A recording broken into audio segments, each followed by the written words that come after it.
Hello there and welcome to another episode on the Digital Edge with XMA. I'm really pleased and proud to be joined by Chris McBride from Glasgow University. Thank you. And we've just discovered in an earlier chat we're at the same school, several years apart because he's a younger guy than me, but turns out we knew a lot of the same teachers, which is hilarious. It's such a small world, isn't it? Right. And we're here to learn about the MyMac programme at the Glasgow University. Now, Glasgow University is one of my favourite places in the world. That city is one of my favourite places in the world. And I used to say, Chris, that, when I used to walk around Glasgow University, you felt cleverer, just by walking around the place. So I could go here, So the MyMac programme is a really, really interesting programme developed at the university. It's revealed lots of things. It's moved lots of things forward. And we're going to hear about that, hopefully, through the kind of questions and conversation we have here today. So, Chris, to kick us off, can you tell us a little bit about Glasgow Uni, its history, its size of the thing, and how technology plays such an important part of what makes that place successful? Yeah. Thanks for having me on. So the university has been around for hundreds of years. I think it was formed or established in 1451, originally in the centre of Glasgow, but now it's out in the west end of the city. It's 35,000 students attend from over 140 countries. So it's quite a huge university. It's a Russell Group member, so quite prestigious, and they're really research orientated. Got a lot of research programs in science and arts, humanities, and things like that. So they're world renowned in the top 100 universities in the world. It's amazing. I wasn't there in 1440, I might add. That was the grey hair, so the technology plays a massive part in it, given all the complex research we've got. So we need to keep on top of the services we offer to our staff and our professional services staff as well, our academics and researchers. We need to provide the best facilities we can to enable them, to allow them to conduct their groundbreaking and world-changing research. So it's something we're very passionate about. And it is world-renowned, isn't it? It's one of the oldest universities in the world.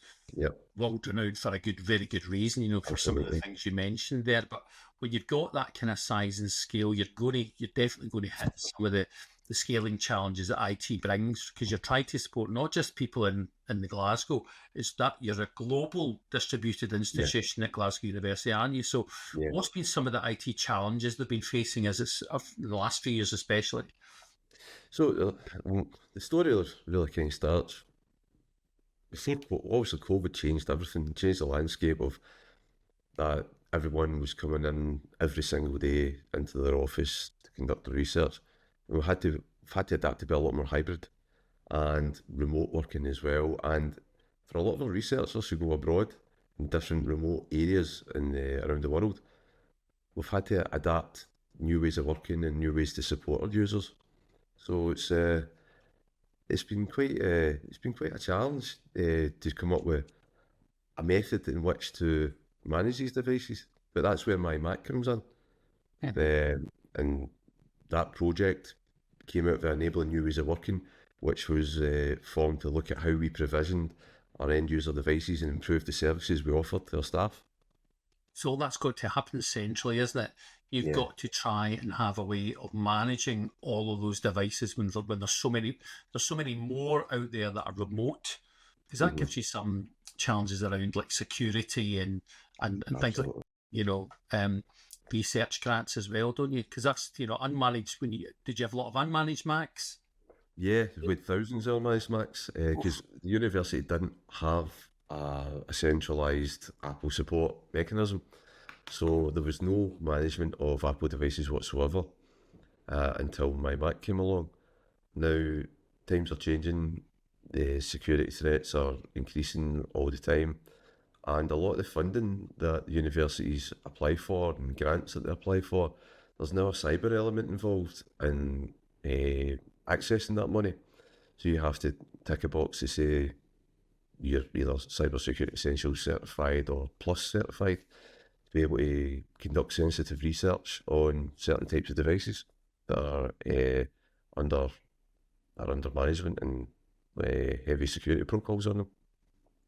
So you're driven a lot by some of those cybersecurity challenges and the very specifics that have changed around giving people a grant for research. That's Yeah.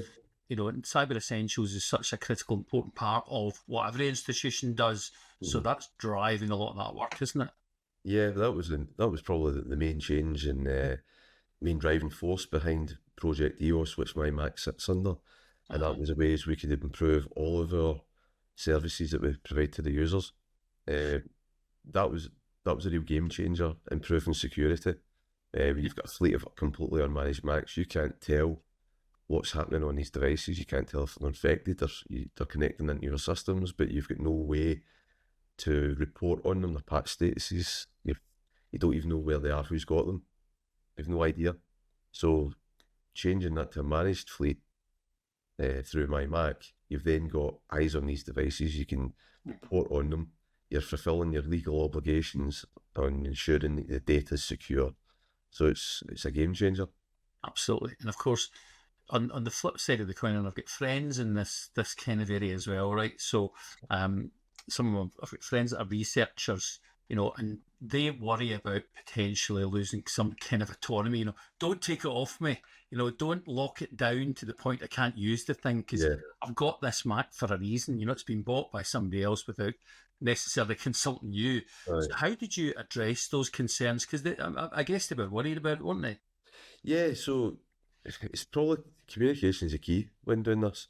You have Mhm. to be open and honest, and even after you have those conversations, some people still might not agree with you, but you have to be take their concerns on board and try and mitigate any of those concerns and be adaptable. And that's one of the things that we try and do. If a user comes to us with a particular issue that they think they can't have a managed device, we'll show them a way that they can have a managed device and still be able to complete their work. Yeah. It's about engagement and communication, just Mhm. talking. Uh, and everyone that wants to engage and talk, we always find a way around any potential issue they have. We've Yeah. not had one single user we've opted out because we can't have their device managed, and we've got world leading researchers in all fields of academia and people working in remote areas in South America and Africa, and we've had no opt outs whatsoever because we can Mhm. by talking to our users, we can accommodate them and accommodate their needs while keeping them secure. That transparency is really important because you were really strong on the communication piece, Mm. um, to the point where I guess people were saying things like, oh, I need this, I'm with this. If I want to do world class research and I want the world's best device, I want the world's best security and the world's best oversight of this device. Because if I Mm. lose it on a boat in South America, what are we going to do? Because that research it does have a value, doesn't it? Oh yeah, so it could be tens of thousands, hundreds of thousands of pounds invested in that kind of research, millions even. And Mhm. if it's lost on a device that's not secure, then there's really no excuse for that. Not in these times. No, So that's a huge risk for uni, isn't it? yeah, absolutely. And it's reputational damage as well to any organisation that's caught on that. So you have to do everything you can to make sure these devices are secure. And And it, there's also the users might have some personal data on the device as well, and you want to make Mhm. sure that none of that's lost. Absolutely, yeah. Could be photos and everything, couldn't it? Exactly. We were talking about our kids earlier. If you photos that you don't want in the hands of other people. Yeah. I think just that good communication about the why of Hmm. that, it really worked. There'll always be Yeah. challenges with some people, but I think it really worked well because you were so transparent about things. And Yeah. when you came down to deciding about a name, a mobile device management solution, there's a number out there. Hmm. What were the key factors in choosing Jam for that, and how did it help achieve those goals for my Mac? Well, with, with the size of the organisation we are and how spread out we are, we knew we would need a product that we could highly customise because we wanted to manage it ourselves. So we had a talk with Apple and we settled on Jamf due to the mature nature of their product. They've been about for a long time and they know what they're doing. We had an initial discussion with them, and some of the guys who spoke to, like Rob Potvin and Misha, are experts in all things Apple and MDM. So sitting down with the guys and explaining what we wanted out of the project and what they could bring to the project to help us achieve. It just seemed like an absolutely natural fit. And we done a thing called the Premium Pilot. So that was working with Jav.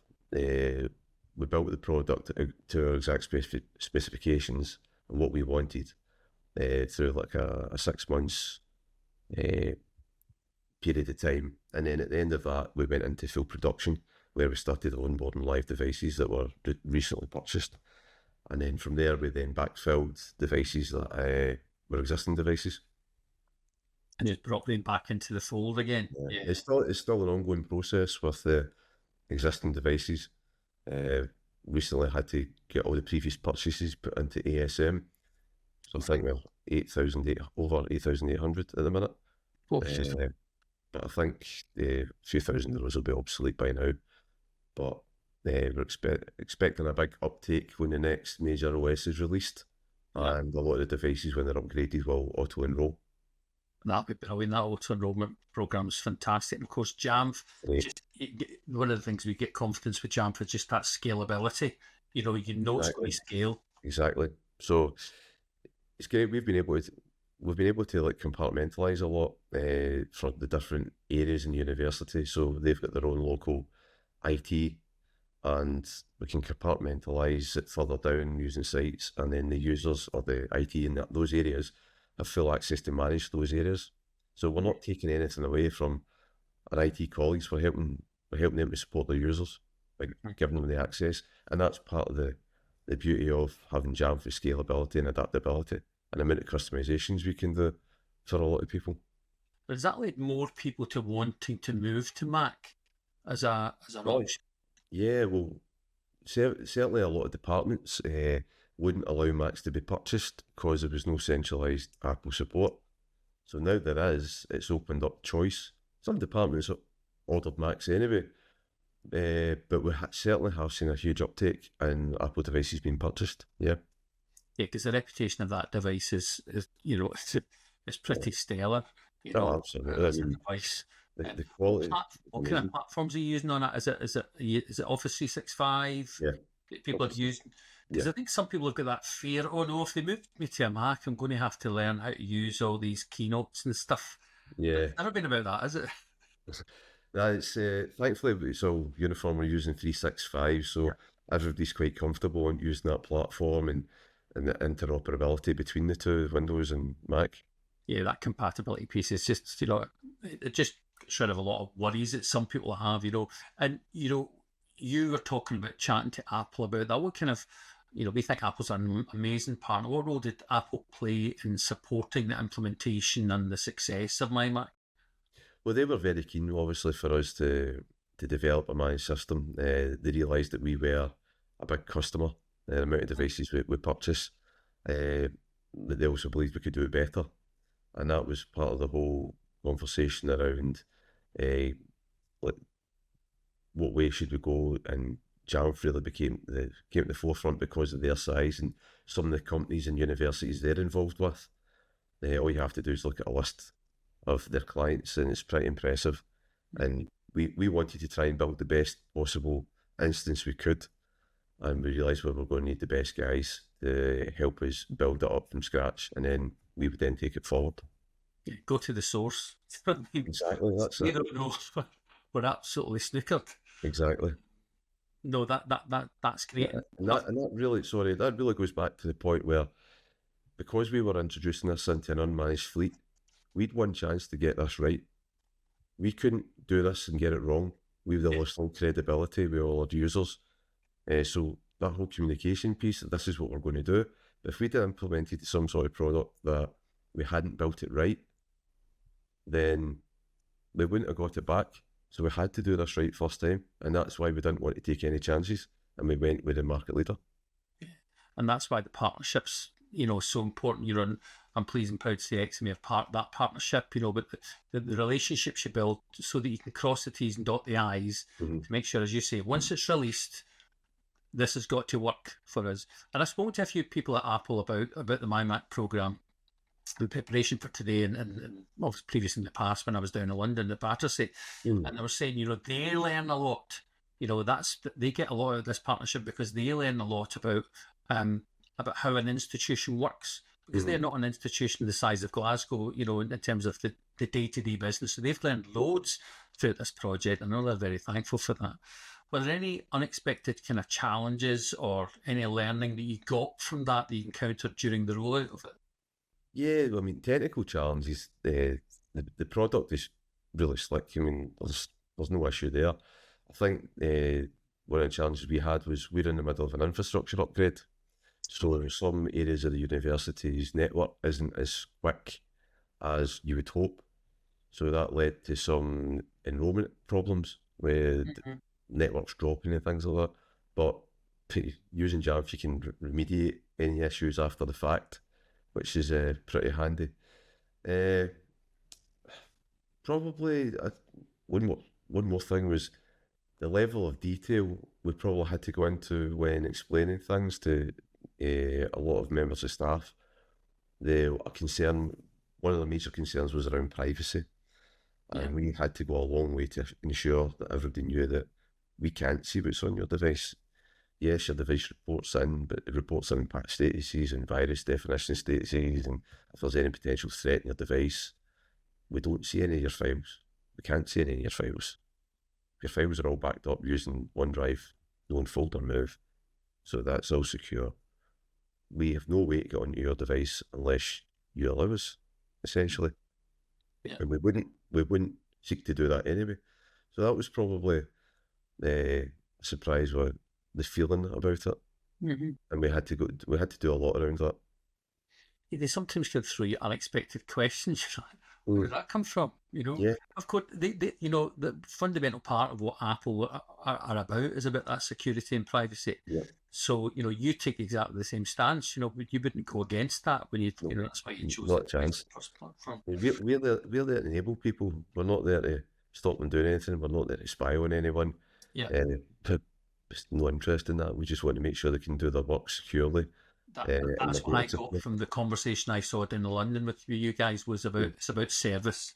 We're here to service your success, and by default that becomes your success, doesn't it? Yeah, absolutely. If somebody goes away and is able to do their work securely, we're more than happy with it. Absolutely. That's the end game for us. Great. When we look at, when you get something that size, and you were also talking just there about how there's other things going on apart from this project. You get infrastructure, there's the normal day-to-day business of that team. Did MyMac have a positive or negative influence on your resource allocation, your efficiency in day-to-day? Well, I think so. I was already working at university when this stood up, and then I was put into the role of leading the service, and it was really from a standing start. And what we've noticed is that we've got a very low number of calls coming in when you compare it to, for example, Windows devices. Now, the university still has more Windows devices, but we are seeing a shift and a lot more Macs being purchased. But there's two of us in the MyMac team, and we have a lot of Jamf trained technicians and other IT specialists around the university. But by and large, there's only there is officially only two members of the MyMac team to manage it from the top level, the global level. Wow. Given the number of devices as well, do you know? Yep. That's quite a surprise, really. And I think maybe that's because of that due diligence you took in the planning of it. If you do all that preparation work first, then you're in a better chance of success, and then less resource being needed to manage the thing because it was so well designed in the first place. Exactly, that's it. Yep. And all the features that are coming out recently from Apple and Jamf, we've got time to develop them and implement them as well on the fleet. So it's really impressive. Some of the stuff that Apple have released regarding enterprise features, public caption devices that upgrade, and there's no way to get around it. That's really quite impressive and exactly what we were looking for. Yeah, that data analytics stuff, and the kind of Jamf reporting you can get about things like app usage. Yeah. Then you can make informed decisions, right? Absolutely. It's just having all the information at your fingertips, and then you can make strategic decisions and what's the best way to support everyone. Uh-huh. And then there's no unknowns for your staff, because you can say, you can go to them and say, by the way, this device is becoming, performance wise, and they think that makes it an even better service because you're telling them before they've even known Yeah. the status of it. Yeah, so last year I put out a message on everyone's desktop for devices that were over 6 years old, and this is, you might want to think about trying to get a replacement. And that went down quite well, as you might imagine. The users were, oh really, I can go and get a new device? Oh really? That's great. That's all part of that communication, Mhm. that have been looked after. It reminds me of when people go on a train, right? People used to get dead stressed going for a train because they never knew if it was going to arrive in time. And you'd look up and down the track, where's my train, where's my train? And then all they did was put on those little signs that said, train in 1 minute, train in 2 minutes. And that dropped everybody's shoulders because they're thinking, well, at least I know. Right. So that communication is really important. So there will be other institutions across Scotland. We do have some of the oldest universities in the world. Yeah. And of the similar kind of size and scale to Glasgow. What advice would you give to other institutions that are maybe considering a similar kind of programme? What advice would you give them? Well, we've already touched on communication, but also what's really important is the buy-in from the very top of the university. Like, So when my Mac was brought forward, the university co-op mandated it. mm-hmm. So we've got buy-in from the very top, and if anyone isn't too keen on getting a managed device, kind of point out, well, it's been mandated from the university co-op, so it's an organisational device. We have to follow policy. Mm-hmm. So, but management buy-in is essential to get a successful project, and that communication as well, and thoroughly plan out what you want to achieve. What do you need your platform to do? But by and large, you're going to have, one size won't fit all, so you have to have the ability to scale it, to change it and adapt your platform and what you're doing. But it's not a lift and shift, is it? It's really, you can't skip the learning that you've all gone through. Yeah, no, you can't. And you've built an awful lot more capacity within the team. You now know more. Your depth of knowledge is much richer than it would have been if you hadn't gone through the programme. I had to go through that to gain the kind of knowledge. Working with the guys for Jav, I mean, the guys are absolutely fantastic, and the amount of knowledge you gain just by sitting in the room listening to them and working on them, it's unbelievable. Yeah. So taking that on board and then doing what we done was we bought Jav training passes to train up an internal team, and you get an awful lot of knowledge through that as well. It's something I really recommend people doing, is getting a Jav training pass for their IT team. Oh, without a shadow of a doubt, because that, being able to develop and grow and learn and get accreditations, you want people to grow. That's part of your job as a leader, is to help other people grow, Excellent. in their role. What I would say, I guess, to institutions is that make sure you get the right partnerships. Jav, Apple, your institution, XMA if we're lucky. Those partnerships are so important. You all understand the same ambition that you've got, because we are all in service of, building the best institution we possibly can. Absolutely. And it sounds like staff have responded to that choice really well, that sits in the state. Do you think that's going to grow and continue? Yes, well, as we were saying, the numbers are increasing all the time, and given the performance of Apple's devices, I mean, batteries last forever, almost. And the new M devices that come out, the M4s, they're just fantastic. They're lovely, aren't they? And the price point is really attractive as well. Yes. So I can definitely see a lot more of those devices shifting. But by and large, it's equivalent PC laptops. Yeah, because it starts becoming a culture, doesn't it? In the place, and then you know exactly that reliability you're getting. So what are the kind of future plans for my Mac program? Is there any new features? Or you were mentioning something about enterprise there on the horizon? Yeah, so we want to onboard the other unmanaged devices we have out there. Now, we just missed the cut-off for Sequoia when it get released.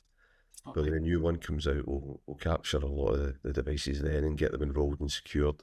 one things we noticed when we were onboarding existing devices was they weren't encrypted, a lot of them. Right. So so that's a big security hole we wanted to fill.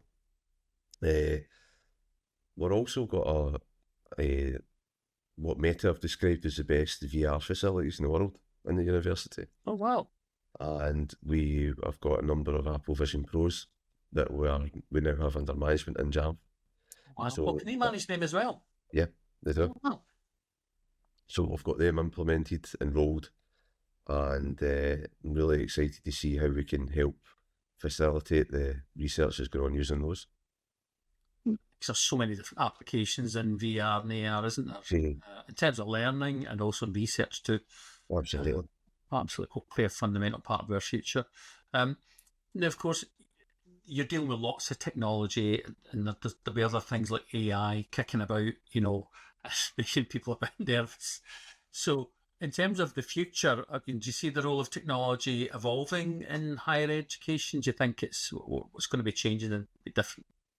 Well, AI is becoming a huge part of IT and the way people interact with it. And you're right, a lot of people are a bit standoffish. Other people are getting really involved in it.